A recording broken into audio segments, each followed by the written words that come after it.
Next step in the budget process is the HR budget. And again, we have the ability as a user to review policies, procedures, and some other information related to the headcount plan. Now, as a user, remember we talked about earlier when we were initiating the budget, we talked about how an administrator has the ability to set global rates and that type of thing. Well, I might want to give the user the ability to review those HR assumptions. So now as a user, I can come out and take a look at the assumptions just for my specific point of view, so just for Italy in my case, but I can see what has been set um, as the assumptions for my particular unit, which in this case happens to be Italy.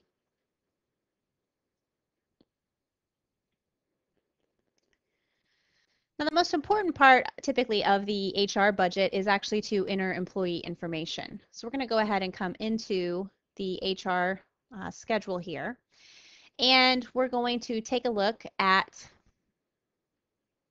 some of the different things the application provides around the HR plan. So for example, I can see here that I have a list of all my existing employees, their position, anniversary date, salary, all that information that we previously would have loaded from the source system. Okay, so typically, again, we're going to see that information, load that directly from the payroll system so that when a manager comes in, all they have to do is review that information. Now, you'll notice there's a variety of other information here that is stored as part of the employee record. One of those things happens to be percent increase. Now, percent increase for many customers is more of a global assumption. They put in a percentage and they apply it to the entire organization, which you can certainly do within Outlook Soft. But sometimes it's nice to have a little bit greater flexibility and be able to apply that percent increase employee by employee.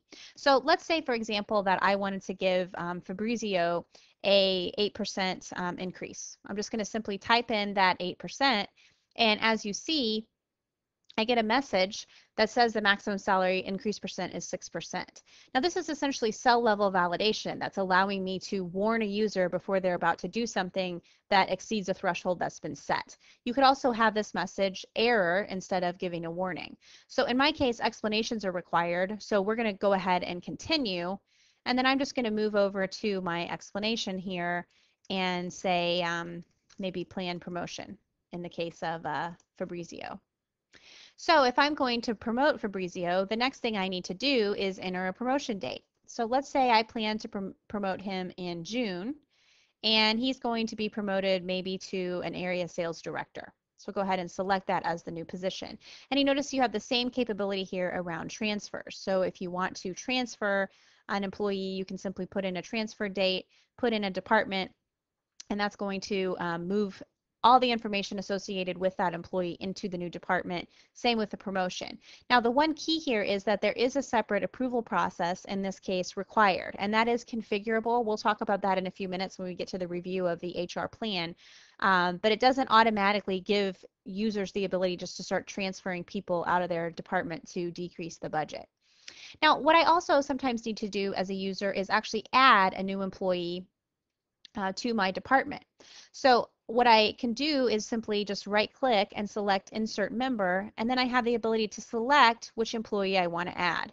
And in my case, we're going to be adding a new hire, so it's not an existing employee, and maybe I want that person is going to be a regional sales manager. So maybe this is going to be a backfill for promoting Fabrizio. So go ahead and select that, and now we can come in and put in the annual salary, for example. So let's say that this employee is expected to make $75,000, and then we can put in any other information we might need to for this particular employee. And by the way, we need to give them a start date as well. So go ahead and put that in. And that's going to add this employee now to the application. Now we've been looking here at exempt employees, so people that are salaried. We also have the capability of taking a look at non-exempt employees. And I'm going to go ahead and just submit my hires here. Now let's take a look at non-exempt. So non-exempt typically is more of an hourly type of view.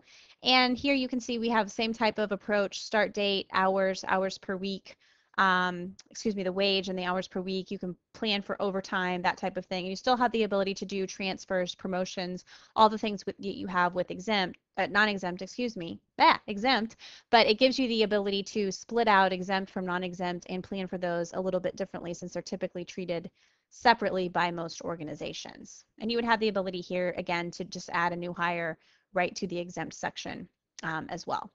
Okay, so now we've added our new employee, we've made our change to the HR plan, and we made our promotion. So now we might want to start to look at some reports just to understand the impact of that change that we've made. So as we looked at earlier, we talked about all of these assumptions and some of the global rates that we looked at for the HR plan. And as you can see here, our new hire, for example, we can see their salary information, which again, because they're only here for a partial year, we see that there's only about half the salary we planned that's being incurred for the total year 2007. So again, the start date is going to intelligently affect the application so that we only account for the appropriate amount of the salary. And then as you can see, all of the associated costs for an employee, so all of the burden essentially, is automatically calculated based on those global rates. Now remember, we didn't have to push a button or run any type of batch process to calculate these results. They were automatic. So as soon as we sent the HR information, we could immediately see the result. And as we can see, personnel expense now, the total for this particular employee is the 1.5, or excuse me, for this department is about 1.5 million.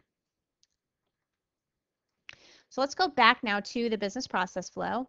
And there's a variety of other reports here that you could take a look at if you wanted to see things like employee trends, increased exception, those types of things. You have the ability to review any of those right from the business process flow as well. So now we're ready to complete this step and move on to step 4. But as you'll notice, step 4 doesn't automatically open for us because step 3 has been set up so that a review is required. So again, we looked at this concept a little bit earlier. Step 3 is now locked. I can't go in and continue making changes, but my manager or the appropriate reviewer needs to come in and review this step and sign off on the HR budget before I can move forward and start planning the remainder of the expenses for my particular plan. So we're going to say now I'm going to switch hats. I'm coming into this business process flow now as the manager, the person responsible for reviewing the Italy HR budget. And I'm going to come in and review this step. And you can see that I have a variety of options to assist with my review. So the first thing I need to do is review any transfers and promotions. And here's where, as we talked about a little bit earlier, you have the ability to come in and approve or reject any of the plan promotions or the plan transfers. So in this case, I can see all of the details about, where the person is being transferred, salary information, all that type of thing. And do I want to approve that? And I can do the same thing for promotions. So I can see I have 2 promotions awaiting my approval. I can check out all the information. And again, this is all very configurable. So if you want to add some additional information to this particular report to assist with that, you can certainly do that. And then we're just going to send these results, these approvals, back to the application.